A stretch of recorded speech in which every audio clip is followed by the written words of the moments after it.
শাক আমরা নানাভাবে খেয়ে থাকি, এইভাবে ট্রাই করে দেখবে, সত্যি দারুণ লাগবে খেতে। একবার ট্রাই করো আর আমাকে জানিও কেমন হয়েছে। দেখো আমাদের গাছে কুমড়ো পাতা থেকে কুমড়ো পাতা তুলে নিচ্ছি। এরপর বেশ তাজা তাজা থেকে কুমড়ো পাতা নেবে, কেননা এটা তাজাতেই ভালো লাগবে, বেশি পুরনো হয়ে গেলে কিন্তু এটা স্বাদটা ঠিক পাবে না। সেজন্য অবশ্যই তাজা আর কচি দেখে করবে। আর আমাদের বাগানের কিছু ফুল দেখাচ্ছি, বাগান মানে ওই টবে লাগানো, যাই হোক খুব সুন্দর সুন্দর ফুলগুলো ফুটেছে তাই তোমাদের দেখালাম। আর দেখো কুমড়ো পাতাটাকে ভালো রকম ধুয়ে নিচ্ছি, বালতিতে ফেলে ধুচ্ছি, কেননা অনেক কটা পাতা আছে, বাটির মধ্যে ধোয়া যাবে না ভালো করে, সেজন্য এইভাবে ধুয়ে নিচ্ছি। দেখো ধোয়া আমার হয়ে গেল সমস্ত পাতাগুলো। এবার জল ঝরিয়ে নিয়েছি কিছুক্ষণের জন্য ঝুড়িতে রেখে। তারপরে এই যে এই জিনিসগুলো লাগছে আমার, দেখো কতগুলো শুকনো লঙ্কা লাগছে, পেঁয়াজ লাগছে, রসুন লাগছে, ব্যাস আর কিছু লাগবে না, পাতা থাকলেই হচ্ছে। আর এগুলো তো অবশ্যই। আর দেখো পাতাটাকে মাঝখান থেকে কেটে নেবো এবার, কুচি কুচি করে অবশ্যই কেটে নিতে হবে। ডাঁটটা অবশ্যই তোমরা ছাড়িয়ে ফেলে দেবে, ওটা লাগবে না। আর বাকি পাতাগুলো সব নিয়ে নেবে। খেতে কিন্তু খুব সুন্দর হয়েছিল। আর অবশ্যই এটা ভালো করে ধুয়ে নেওয়া পাতার, কারণ পাতার মধ্যে না অনেক পোকা থাকে, আর তাছাড়া অনেক রকম নোংরাও লেগে থাকে সেজন্য। আর এটা গাছের, আমাদের মানে বাড়ির গাছে তো অসুবিধা নেই, বাট বাইরে থেকে যদি তারা কিনে থাকবে অবশ্যই তারা ভালো করে এটাকে ধুয়ে নেবে। দেখো এবার কড়াইয়ের মধ্যে শুকনো খোলায় কিছু শুকনো লঙ্কা আমি ভেজে নিচ্ছি। এটা তোমরা তেল দিয়েও ভাজতে পারো, বাট আমি শুকনো খোলায় ভাজছি, কেননা পুরোটা তেল ছাড়াই করার প্ল্যান আছে আমার। তেল মানে খুব সামান্য তেল দিয়ে। আর খুব হেলদি রেসিপি এটা, যারা এরকম হেলদি হেলদি জিনিসগুলো পেতে চাও মানে রান্নাগুলো, অবশ্যই আর তাহলে আমার চ্যানেলে একবার ঢুকে যাবে, অনেক হেলদি জিনিস পাবে, সত্যি হেলদি মানে শরীরের জন্য খুব ভালো। আর দেখো এবার কম তেলের মধ্যে এই রসুন আর পেঁয়াজটাকে ভালো রকম ভেজে নেবো। দেখো খুব সামান্য পরিমাণে তেল দিয়েছি, এটার মধ্যে ভালো রকম ভেজে নিচ্ছি। ভাজা ভাজা হয়ে এলে উঠিয়ে নিতে হবে পেঁয়াজটাকে।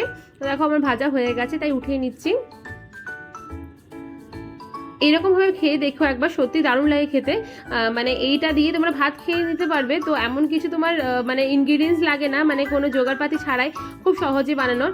দেখো এবার তেল সামান্য দিয়ে দিলাম, খুব সামান্য মানে 1 চামচ মতন তেল, তার সাথে কিছু কিছু গোটা জিরে আর লবণ সব দিয়ে পাতাটাকে এবার দিয়ে নিলাম। প্রথমে দেখালাম কতটুকু তেল দিয়েছিলাম, তারপরেও এটা 1 চামচ, তখনও 1 চামচই ছিল প্রায়, আর এখনও 1 চামচ তেলের মধ্যে দেখো পাতাটাকে দিয়ে নিলাম। এবার পাতাটা সামান্য জল দিয়ে দিলাম, জল দিয়ে ঢেকে দিয়ে ভালো রকম কিছুক্ষণ ধরে সেদ্ধ করে নিতে হবে পাতাটাকে। অবশ্যই তোমরা এইভাবে করো, তাহলে টেস্টটা দ্বিগুণ হয়ে যায়। মানে তোমরা এটাকে বেটেও করতে পারো, বাট এই জিনিসটা করলে টেস্টটা সত্যি খুব সুন্দর হয়।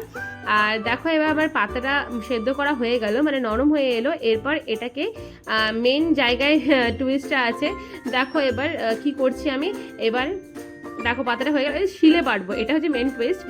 অবশ্যই মিক্সিতে গ্রাইন্ড করলে জিনিসটা পুরো থকথকে হয়ে যাবে, সেজন্য মিক্সিতে না গ্রাইন্ড করে তোমরা চেষ্টা করবে শিল নোড়ায় বাটতে, এটা টেস্ট আরও বেশি যেন হয়। দেখো শুকনো লঙ্কা কিছু চটকে নিলাম শিলের মধ্যে, আর সামান্য পরিমাণে লবণ দিয়ে দেবো এর মধ্যে। এরপর এটা কিছুক্ষণ ধরে বেটে নেবো ভালো করে। বেটে নেওয়ার পর পাতাটাকে এর মধ্যে দিয়ে নেবো, পাতার সাথে এটা বাকিটা বাটা হয়ে যাবে, সেই জন্য পাতাটা দিয়ে নিলাম। পাতাটা বাটতে একটু টাইম লাগবে, কেননা এতটা পাতা আছে এর মধ্যে, সেজন্য একটু বাটতেই তো টাইম লাগবেই। বাট শিলনোড়ায় করলে টেস্টটা যেন খুলে যায়, সেই জন্য তোমাদের বলছি এটা শিলনোড়ায় বাটলে খুব ভালো টেস্ট আসে। একবার তোমরা এইভাবে করে দেখো, সত্যি খুব সুন্দর লাগবে। দেখো আমার বাটা প্রায় হয়ে এসছে, বাটাটা মোটামুটি অর্ধেকটা হয়ে গেছে। এরপর এর মধ্যে কিন্তু আমি বাকি যে জিনিসগুলো আছে মানে রসুন আর পেঁয়াজটাও এর মধ্যে আমি দিয়ে নেবো। দেখো আমার হয়ে গেছে, এরপর পেঁয়াজ আর রসুনটা এর মধ্যে দিয়ে নেবো, ভালো করে এটাকেও বেটে নেবো এর সাথে। এর টেস্টটা ভাতের সাথে জাস্ট দারুণ লাগে খেতে, তোমরা একবার বানিয়ে দেখো আর কমেন্ট করতে ভুলো না। আর এই ধরনের রেসিপি যদি আবার তোমরা পেতে চাও অবশ্যই আমাকে কমেন্ট করো আর সাবস্ক্রাইব করে দিও। কিন্তু এটা যে শুকনো লঙ্কাগুলো ভাজা ছিল তার মধ্যে 3টে আমি তুলে রেখে দিয়েছিলাম, তোমরা দেখো প্লেটের মধ্যে এখনও আছে, সেই শুকনো লঙ্কাগুলো ভেঙে ভেঙে এর মধ্যে এবার দিয়ে নেবো। এটাই আসল মজা, মানে এটা মুখেও পড়বে কিছুটা, ওই ঝালটা তো ওর মধ্যে কিছুটা ব্যালেন্স হয়ে গেল। এরপর এটা মুখে কিছুটা শুকনো লঙ্কা পড়বে, খেতেও ভালো লাগবে। দেখো এরকমভাবে দিয়ে নিচ্ছি। অবশ্যই তোমরা এই জিনিসটা এইভাবেই করো, আর অনেকের কাছে এই রেসিপি পাবে, কিন্তু তোমরা জিনিসটা এই রকমভাবে করলে টেস্টটা আরও বেশি খুলে যাবে, সেই জন্য তোমাদের বলছি আমি। দেখো আমার রেডি হয়ে গেল, গরম গরম ভাতের সাথে জাস্ট সার্ভ করো। আর এটার ভিডিও, খাওয়ার ভিডিও তোমাদের দেখিয়েছি, সত্যি দারুণ খেতে